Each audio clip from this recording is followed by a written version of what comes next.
So, in this class now we will continue with the acquisition parameters, that is the different parameters which is required for setting up an NMR experiment. We saw in the last class a few important ones such as the relaxation delay between the scans, the 90-degree pulse width, locking, shimming, etc., and that is before the pulse is applied. Now, what we will see now is what are the parameters to be looked at after the pulse, that 1D pulse is applied. So, this is shown here. This is the 90-degree pulse which is shown as a typical pulse program. So, we saw before this what all we have to do up to this point. Now, after the pulse is applied, then you have the signal which is called FID. So, this is the induction current EMF which is induced in the coil, and that is detected as an FID. So, now if you recollect, this depends on the T2. If the T2 is short, the signal goes down very fast. If the T2 is long, the signal will stay longer. That means this is oscillation.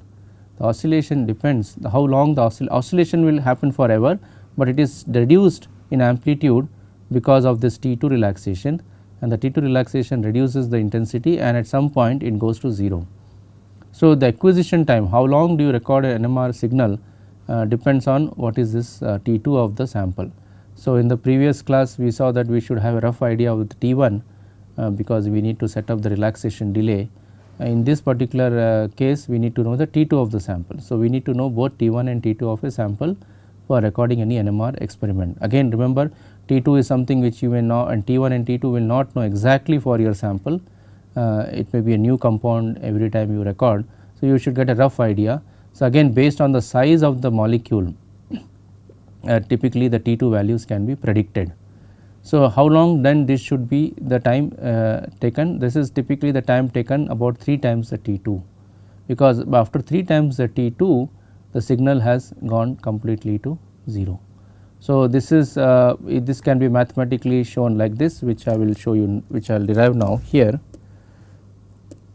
So, the intensity of this FID is equal to I0 into cosine the frequency, that is oscillation in time dependent, into e to the power minus t by T2. So, this is the FID, this is the form of the FID, this is what we saw in the last class. Now, if you look at this parameter here, this is causing the decrease in the intensity with respect to time. So, if I take t equal to 1 times T2, then your I is basically I0. Let us ignore this term, say cosine some frequency, that does not depend, because that is just an oscillation, but here you see it becomes minus 1 because t is equal to T2. Now, this is 1 over E. So, 1 over E is 1 over 2.7. This is 1 over 2.7 E. So, this is about 30, so it has reduced to about 33%. So, you see it was earlier, this is if you consider I0 as 100%, now I0 by 2.7 is roughly 33%. So, the signal has decayed by 33% in 1 times T2. Now, if I take t equal to 2 times T2, then it will be here, if you look at here, it will be I equal to proportional to e raised to minus 2 e square, which is now further gone down by square of this. So, which is about 90%. So, in about 3 times T2 the I will be almost equal to 90 only 1% or 5%. That means, the signal has come down from 100% in the when it is here when t is equal to 0 to 5%. So, this reduction has happened because of using 3 times T2. So, by 3 times T2 the signal has reduced by 95%, and that is what we have to keep in mind, that when you set up this time delayed acquisition time, it has to be 3 times T2 and not more. If you give more than 3 times T2, if you look at this here, it will further go down to 1% or lesser than that, but then the signal is not present, but the noise will start coming, because noise is present always, remember. So, noise is which is present coming from the electronics of the system, the hardware, and that comes it picks up from various sources down this line, and all the noises also are accumulated or are collected in FID. So, FID is a combination of signal and noise. So, if signal is gone to 0, but the noise never goes to 0, it is constantly always present. So, at some point your signal is 0, but the noise is present. So, signal to noise is 0 because signal is 0. So, this is what is the problem, that if you record this experiment for too long a time, then you accumulate noise, but there is no signal, and the signal to noise goes down. And therefore, this is one of the practical reasons why many times people come up with the argument saying that they are not getting any signal in their sample, and the reason being they used a very wrong acquisition time, and they would have used probably 10 times T2 without realizing, because T2 is something you should have a rough idea, and if you wrongly estimate T2, then you will end up with, if you overestimate T2, you will end up with using a very long time, and what happens is the signal has gone to 0, but the noise has accumulated. So, signal to noise goes down if you use a very long acquisition time. So, acquisition time has to be optimized based on the T2 value, again based on the experience. If you look at typically the organic molecules which we study in the laboratory, or if you consider biomolecules, we look in this range 100 milliseconds to 300 milliseconds. So, in NMR spectroscopy one has to keep in mind these different time values. This is very important because as we go on, it is one should have a feel of what are the different time scales you are using. For example, when we say pulse width, you should know that it is in the order of microsecond. If you look at relaxation delay, you should know it is in the order of seconds. And if you talk about acquisition time, one should know that it is an order of 100 milliseconds. So, these are the different time scales, and one, if one makes a mistake in this time scales remembering, then the acquisition and the spectrum becomes pretty comes out bad. Now, the next step is again, after you, when you are recording the signal, there is a hardware component called as a receiver. Again, as the word receiver suggests, it is basically receiving the signal. So, if you want to receive the signal, you want to receive at the maximum amplitude. So, therefore, you want to increase the intensity, the amplitude of the FID, it is amplified by then adjusting the gain in the receiver. So, this is what is done, this amplification is done so that maximum signal reaches the ADC. What is an ADC? ADC is called analog to digital converter. So, ADC is what is the next step after we record the signal, we will see that, and that signal to maximum signal to reach ADC, one has to therefore increase the receiver gain, and receiver gain is simply what is doing is it is simply amplifying, it is just scaling up the signal, but remember noise is always there in the signal. So, the noise also gets amplified. So, receiver gain is basically what it is doing, it is amplifying signal as well as noise. So, both signal and noise are amplified, and then that is fed to the ADC. So, this is where the dynamic range issue comes into picture. What happens is this ADC has a limited capacity to receive signal, it cannot arbitrarily receive any large amount of signal that you give. So, let us say you have a solvent signal in your sample, and the solvent, if as I mentioned in the last class, the solvent suppression is very important. You have a huge signal to noise dynamic range, and therefore, if the signal solvent signal exceeds the range of the ADC, then we end up with what is called ADC overflow. You can think of ADC overflow in a similar manner, like let us say you have a water tank. A water tank fill some amount of water. If you fill more than that, it will start overflowing. So, similarly ADC has a limited capacity to hold the signal strength, and if you have more signal strength than what it can take, it will start overflowing. So, what is overflowing? It will simply subtract, or it will simply omit the signal. Okay. So, this is the second important step. Then what we come to the more important practical point is the scans. So, this is what we also use the word transients in NMR. The number of scans is basically how many times you want to average. So, if you remember in one of the classes we mentioned that in 1D NMR you record the signal many number of times, you do not record it only once, you record it many number of times, and this many number of times each time the signal is added, and then what you get is a final addition. Of course, the noise also gets added, but remember we said that noise does not increase as much as the signal increases when you add, because noise is a random white noise. So, it starts subtracting itself. So, it goes slowly. So, if you do it for suppose you do 2 scans, when you do a 2 scans, the signal will go by twice, but the noise will not go by twice, it will go by square root of 2. So, because of that the signal to noise overall increases by square root of the number of scans. So, if you use 16 scans, your signal to noise compared to 1 scan, if you use 16 scans, then signal to noise will go up by a factor of square root of 16, which is 4. So, depending on the signal to noise, one has to basically give a large number of scans. So, again coming to from a practical standpoint, in organic chemistry and in the standard biomolecular peptides which we use which we record, typically about 8 to 16 scans are given. But again remember, this is for a 1 millimolar sample, a sample concentration where it is around 1 millimolar or more. We can record good data with 8 or 16 scans. But if you go to carbon 13, remember carbon 13 we will see later that it is very insensitive compared to hydrogen. Why? Because the gyromagnetic ratio is less 4 times and the natural abundance of carbon 13 is also less. So, because of that you need more scans, and as written here, if you have a good concentration, typically let us say you have a 5 millimolar sample or 10 millimolar sample, then you need to record you can record a good data set with at about 256 scans. Okay. So, carbon 13 remember is very less sensitive. So, this is the solvent suppression part, which we had a brief look at it in the last class. We will not go in detail, but I would just like to tell you about what a very most basic type of solvent saturation which is used very routinely, that is called as pre-saturation. So, pre-saturation is shown, the picture is shown here.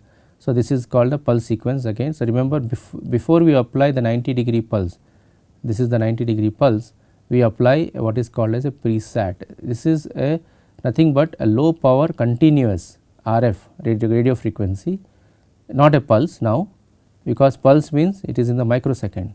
But look at this delay, this is about, remember this is called relaxation delay, and this is of the order of few seconds. So, for the entire relaxation delay period, what is done is a weak RF is applied on the solvent at the frequency of the solvent.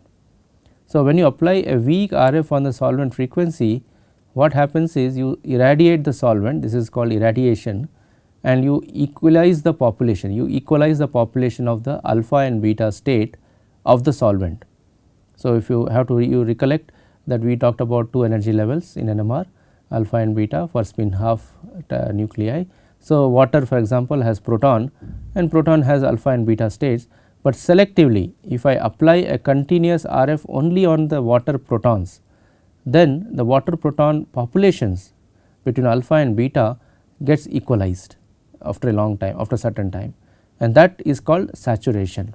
We will not be able to go in details of how that particular saturation happens, but the idea is very simple, that you take the solvent, the signal, the chemical shift value of the water protons, and you apply at that frequency a weak continuous RF. Weak means is a really weak signal.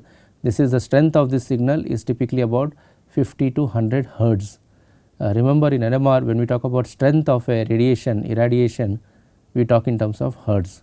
So, this is typically kilohertz, the 90-degree pulse width, but this is typically 100 hertz, 50 to 100 hertz. So, at that frequency the 100 hertz is the range of the amplitude of the irradiation, but it is applied on the water resonance or the water proton, the solvent proton. So, because of that the solvent proton populations get equalized, and remember when the populations are equal, the population difference is 0. So, when population difference is 0, no NMR can be done. So, that means what this process is doing, it is trying to make the solvent signal become 0 by equalizing the population. So, you can, it is like a weak irradiation, we also use the word saturation, and hence the word pre-saturation comes, pre-saturation because it is applied before this 90-degree. Then you apply 90-degree pulse in for a general for all atoms, for all nuclei, all spins in that molecule. So, what will happen when you record this signal here, there will be no contribution to the FID from the solvent, because solvent has been already killed or eliminated from the spectrum by irradiating. So, the oscillations, that is the chemical shifts what you see will only come from the compound peaks, and the solvent peak signals are or oscillation is gone. So, when you do a Fourier transform and finally get a spectrum, your spectrum will not contain any solvent peak. So, this is one way to do the solvent separation, but this is a very crude approach, a brute force approach. We use the word brute force. The reason being, you are simply doing a just applying a hard radiation or irradiation at a weak radiation at the solvent line. So, this is not really the best solution many times, and therefore, pre-saturation, although is used, is the most common approach, is not the best approach. The best approaches are more advanced, called Watergate, wet, etc. We will see that not now, but in the third or fourth half part of the course, where we look at more advanced topics. So, once the data of NMR data is recorded, this next step is to do what is called processing the data.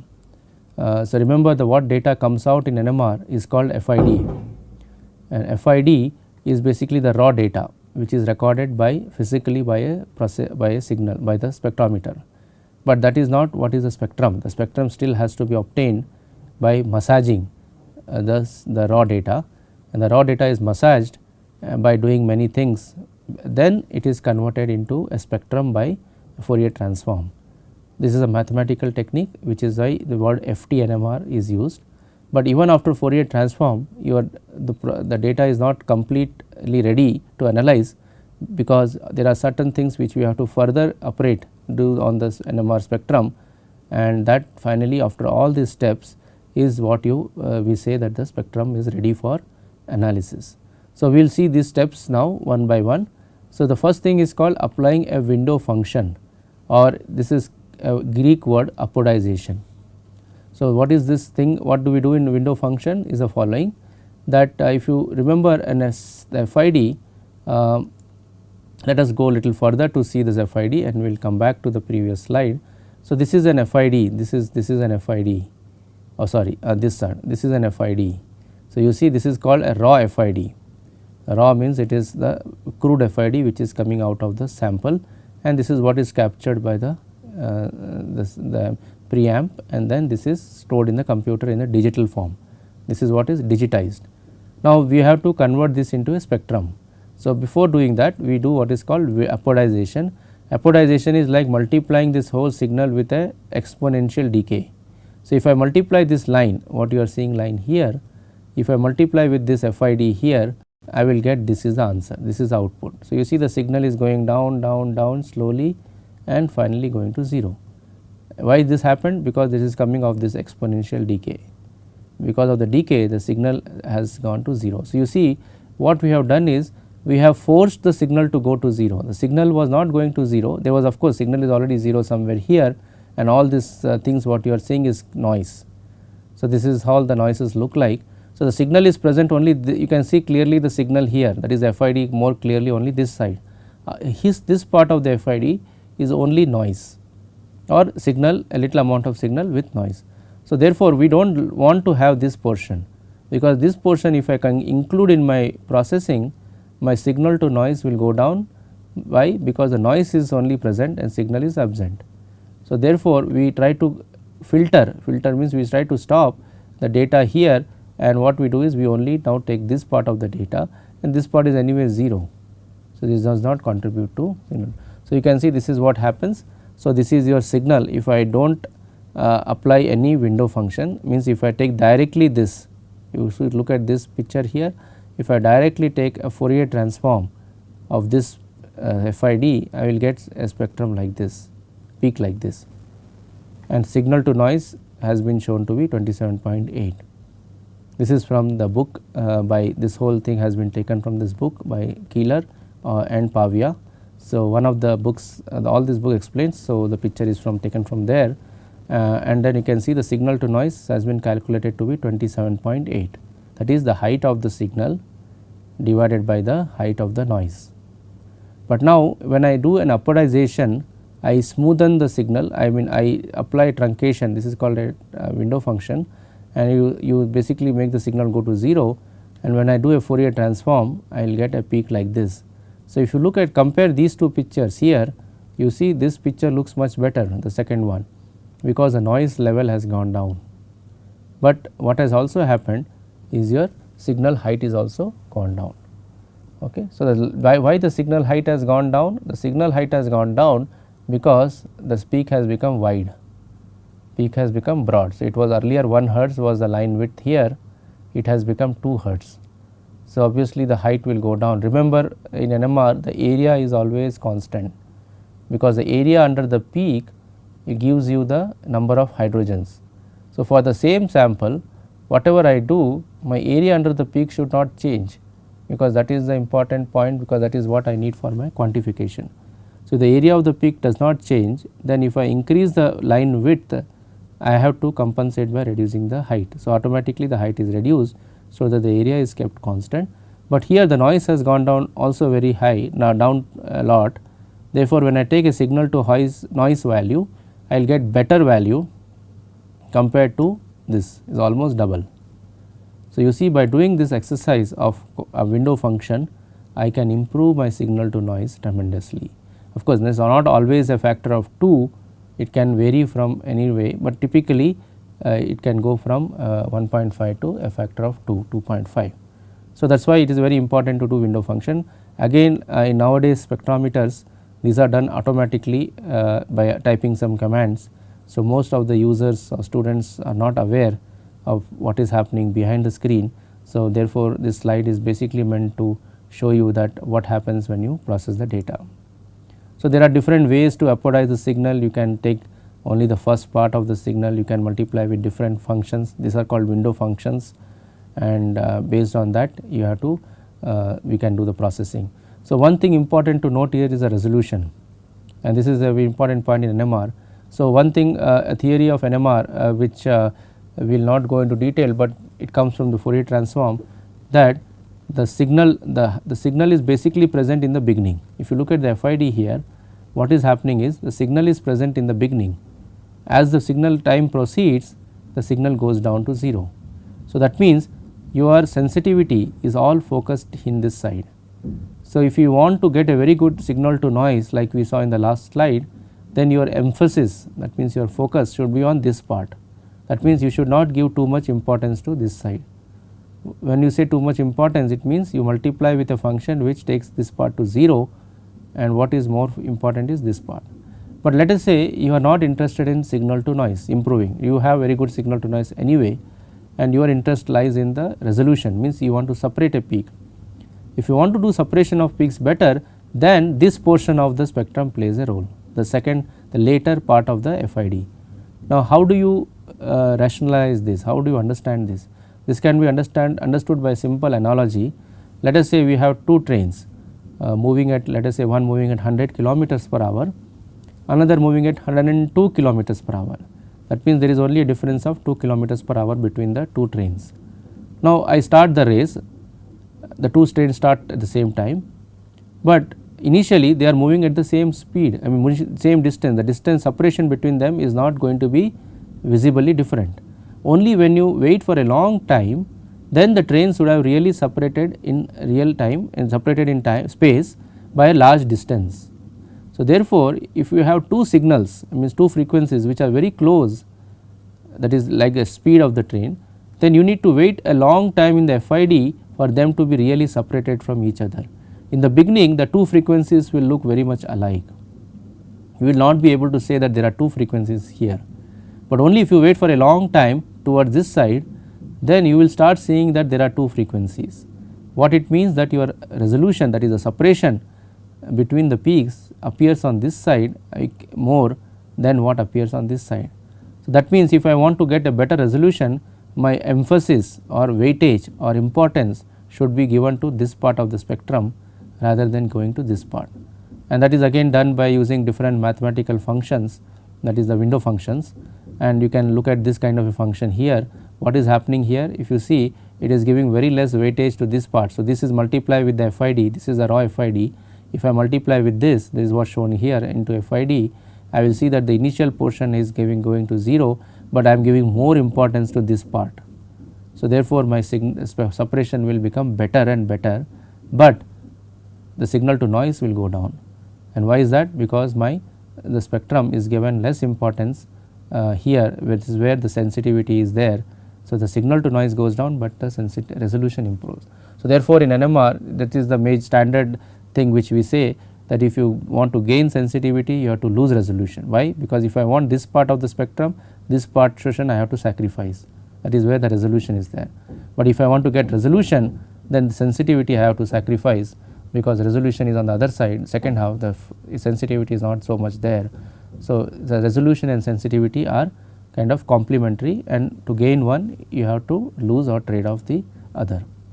So, this is what is shown in this slide also, that if you want look at this here, the emphasis is given on this part of the signal, and therefore, the line looks broad. But if I want to get a better resolution enhancement, then I will give less weightage to here and I will give more weightage this side. So, you can see here that lines are now, you can see some resolution, means the lines are getting sharper and there is a separation. Here you cannot make out how many lines are there, peaks are there, but here you can start seeing the peaks. But of course, not shown here, but the sensitivity goes down because of less weightage given to the beginning. So, the next step is to then Fourier transform the spectrum and by applying the apodization, and you get a peak. This slides basically talks about what is called truncated FID. What it means is that suppose you have an FID which you do not complete. Remember, we mentioned in the last class that the acquisition has to be or in this class in the beginning we saw the acquisition time has to be 3 times the T2, but that does not always happen. There is a decrease in the signal to noise if you do not record, and when you truncate the FID, this is called truncation, you will get bad spectrum because of what is called as wiggles. And to improve that, we apply this window function and do Fourier transform. So, we will come to this end of the class today.